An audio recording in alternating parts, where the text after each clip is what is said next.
Basic proportionality theorem. ये Thales नाम के मैथमेटिशियन ने इसको डेवलप किया। हम इसको इसलिए थेल्स थ्योरम के नाम से भी जानते हैं। ये थ्योरम क्या है ये पहले हम समझ लेते हैं, उसके बाद इसका बेसिक बताएंगे। थ्योरम कहती है if a line is drawn parallel to the one side of a triangle to intersect other two sides in distinct point, then this parallel line divides other two sides in the same ratio।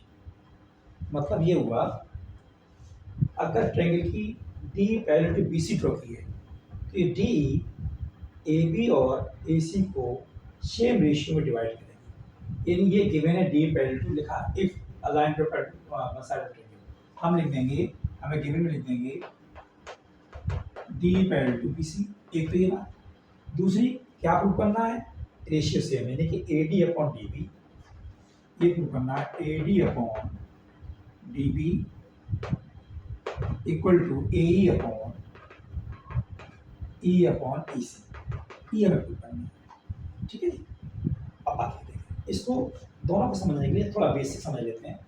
Basic ये है, अगर किसी triangle का हमें area निकालना हो तो आप पास एक पुराना फॉर्मूला है, हाफ बेस इंटू हाइट, छोटी क्लास में बता रहे हैं, हाफ बेस इंटू हाइट, यानी कि अगर इसके लिए निकालना हो तो क्या मिल जाएगा, half A B into B C. क्योंकि ट्रायंगल की राइट एंगल ट्रायंगल है तो ये एक साइड इसकी परपेंडिकुलर होगी। अगर इसका निकालना हो तो क्या निकलेंगे, इसका निकलेगा हाफ बी सी, इस बेस हो गया, हाइट हमारी हो गई है सी डी ले सी। अगर इसके लिए निकालना चाहें तो क्या होगा, हाफ ए बी इंटू, इसकी हाइट क्लियर नहीं है तो बेस लाइन को हम एक्सटेंड करेंगे और यहाँ हम एक हाइट गिराएंगे जिसको हम डी कह सकते हैं, यानी A B into C D. मैं ये कहना चाह रहा हूँ, जब इस ट्रायंगल का एरिया निकालेंगे तो बेस के अलावा उसकी जो हाइट, ट्रायंगल की कोई साइड हो सकती है, उस ट्रायंगल के अंदर भी हो सकती है और उस ट्रायंगल के बाहर भी हो सकती है। हाइट माने हाइट कहीं हो सकती है, एक बात है। दूसरी बात यहाँ समझें, हमारे पास दो पैरेलल लाइन गिवन है। कौन कौन सी लाइन है, एक ए बी और सी डी, ये दो पैरेलल लाइन बनाई मैंने। अगर हम इन दोनों लाइन के बीच में एक ट्रायंगल बनाना चाहें, मान लो ट्रायंगल मैंने बनाया ये,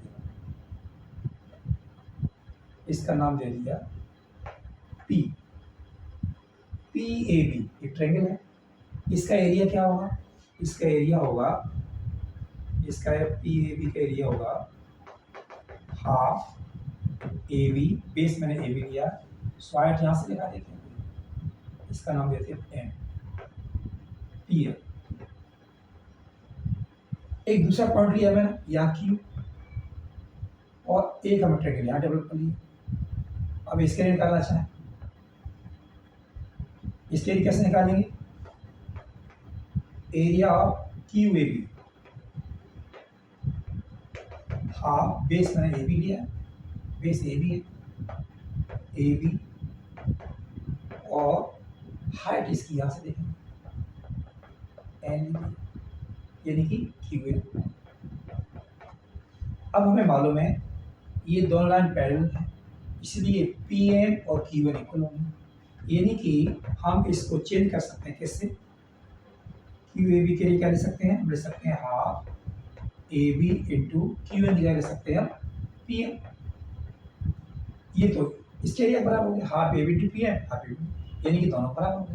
तो ये दोनों आपस में ट्रायंगल के एरिया कैसे होगा, इक्वल हो गया। मैं ये कहना चाह रहा हूँ, दो पैरेलल लाइन के बीच में एक ही बेस पर कितने भी ट्रायंगल बना लो, वो सारे ट्रायंगल एरिया में इक्वल होंगे। अगर हम तीसरा ही बनाना चाहें तो भी ये कैसा होगा, ए बी डी का एरिया इन दो के इक्वल होगा।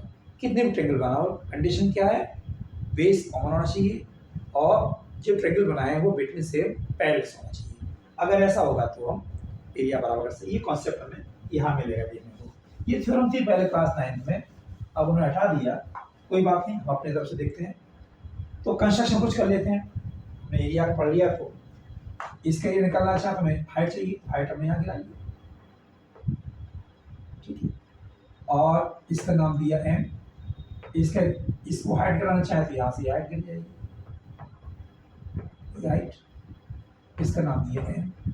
इसको लिख देते हैं, क्या क्या कंस्ट्रक्शन में किया, हमने कंस्ट्रक्शन में किया E N perpendicular A D and D N perpendicular A ई,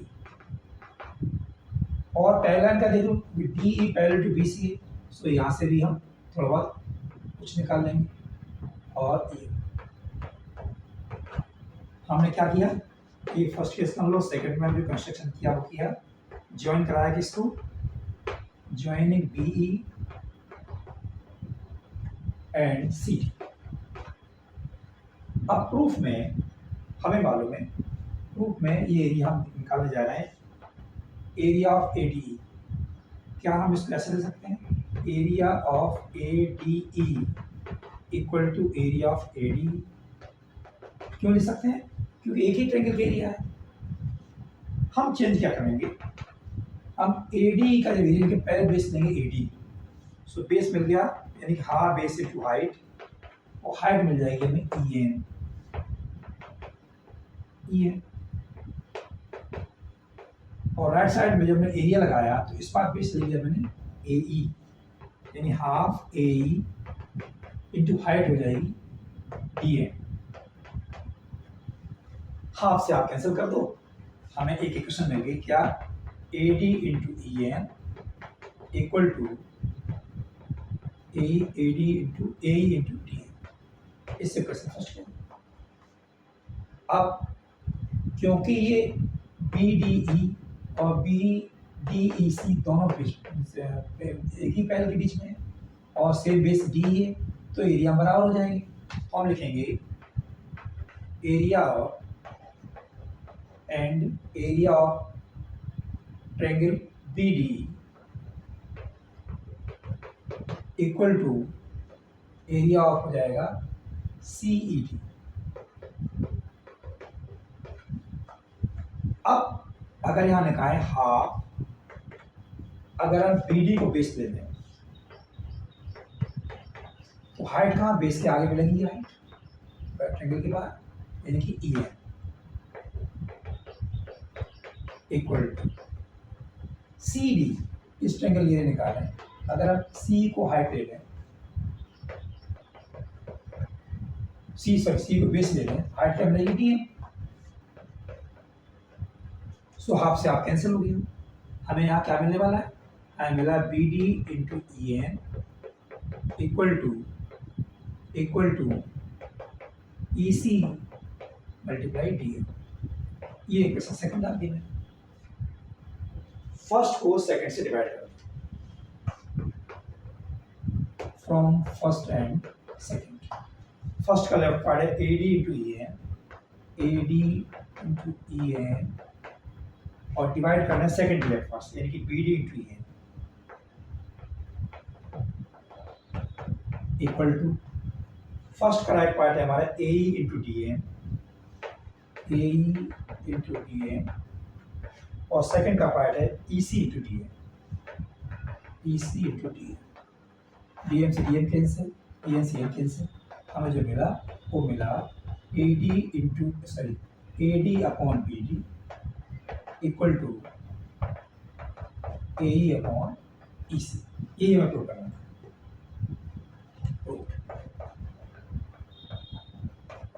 अभी एग्जाम्पल लेंगे तो इसको और क्लियर कर देंगे। बीपीटी को एक उदाहरण से समझते हैं।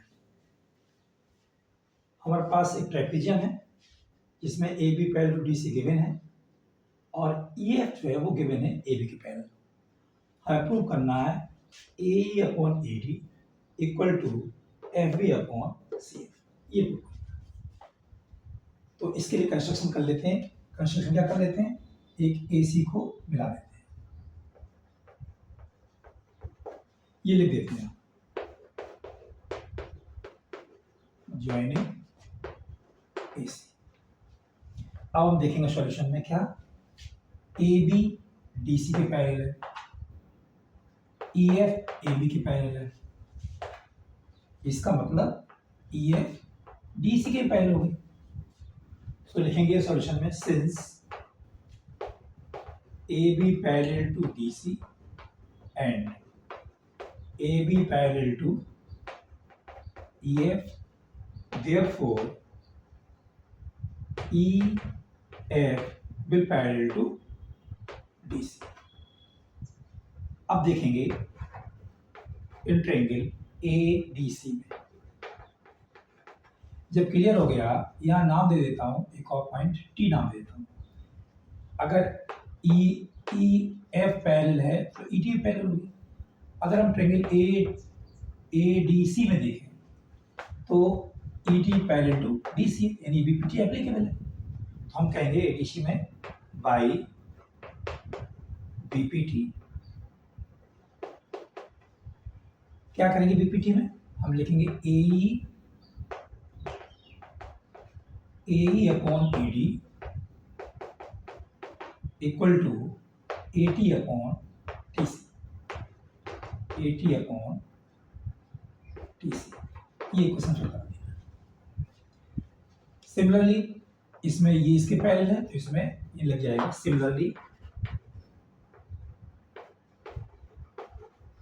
सिमिलरली इन ट्रायंगल CAB क्या मिलेगा हमें?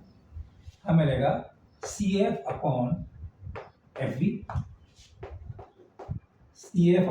FB equal to CT upon TA। इसको जरा रेशिप्रोकल कर देते हैं। हम लिख सकते हैं FB upon CF equal to TA upon CT। अब जरा देखें इक्वेशन फर्स्ट और सेकेंड, इनके राइट पार्ट बराबर AT अपॉन TC और AT अपॉन TC, तो इनके एलिप्स इक्वल हो जाएंगे। जिन इक्वेशंस के राइट पार्ट इक्वल होंगे उनके लेफ्ट भी इक्वल हो जाएंगे। तो लिखेंगे from first and second AE upon ED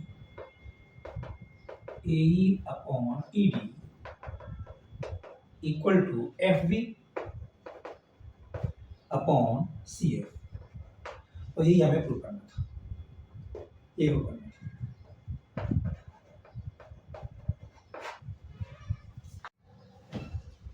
ये एक इम्पोर्टेंट थ्योरम ये भी है। और थ्योरम क्या कहती है?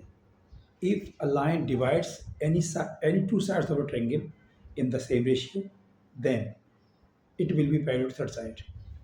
मतलब ये हुआ, अगर D AB और AC को सेम रेशियो में डिवाइड कर रही है तो D BC के पैरेलल होगी। ये बात हमें प्रूव करनी है। तो गिवन क्या हो गया? गिवन हो गया AD अपॉन AE,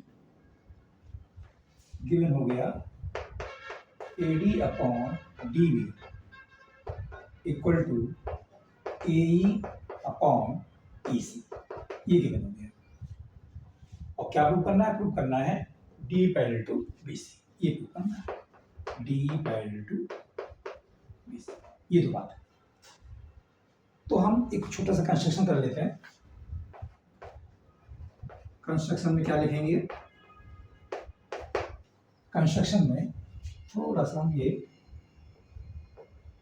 ये लाइन हमें अलग से खींच देते हैं। इसका नाम दे दिया E पॉइंट, TE डैश।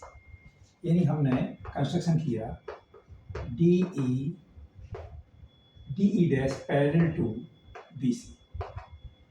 हमें ये DE parallel to BC prove करना है, इसलिए हमने इस DE डैश को BC के पैरेलल ड्रॉ किया। अब सॉल्यूशन में या प्रूफ में क्या देंगे? हम देखेंगे प्रूफ में हम देखेंगे DE पैरेलल टू हमने BC ड्रॉ की है। BPT क्या कहती है? बाई BPT कहती है अगर T डैश इसके पैरेलल है तो क्या होगा? हमें मिलेगा AD upon DB equal to AE dash upon E dash C। इसको भी क्वेश्चन सेकंड कह देते हैं। जो गिवन में था उसे क्वेश्चन फर्स्ट कह देते हैं। क्या फर्स्ट और सेकंड के LHS इक्वल है AD अपॉन DB। तो फर्स्ट सेकंड के राइट पार्ट भी इक्वल हो जाएंगे। तो हम लिखेंगे फ्रॉम फर्स्ट एंड सेकंड हमें मिल जाएगा A E upon E C equal to, इसका राइट पार्ट हमारा A E dash upon E dash. इसमें हम दोनों तरफ अपनी तरफ से 1 ऐड कर देते हैं, तो क्या मिलेगा, A E upon E C plus 1 equal to A E dash upon E dash C plus 1। LCM अगर लेंगे तो एलसीएम मिलेगा इसका ई सी, यहाँ मिलेगा A E plus E C equal to, इधर मिलेगा E dash C LCM A E dash plus E dash C. अगर फिगर में देखें हम तो हमें ए ई प्लस ई सी, ए ई प्लस ई सी, इसको हम कह सकते हैं ई सी, ये ए सी की इक्वल हो गया और अपॉन ई सी ऐसे रहने दो। राइट साइड देखेंगे A E dash plus E dash C, ये भी इक्वल हो गया ए सी के इक्वल, और नीचे मिल गया ई डैश सी। अब ए सी से कैंसिल हो गया तो नीचे क्या मिल गया, ई सी, यानी कि हमें मिल गया ई C equal to E dash सी। क्या कहा जा रहा है, E C equal to E dash C. ये दोनों इक्वल कब हो सकते हैं, जब ई एंड ई डैश एक ही पॉइंट पर, यानी कि imply that E and E dash coefficient. Hence, क्योंकि हमने इसको पैरेलल ड्रॉ किया था, ये दोनों भी पॉइंट हो गए, तो हम लिखेंगे hence D parallel to B C. ये हमें प्रूव करना था, ये हमारी थ्योरम कन्वर्स ऑफ बीपीटी।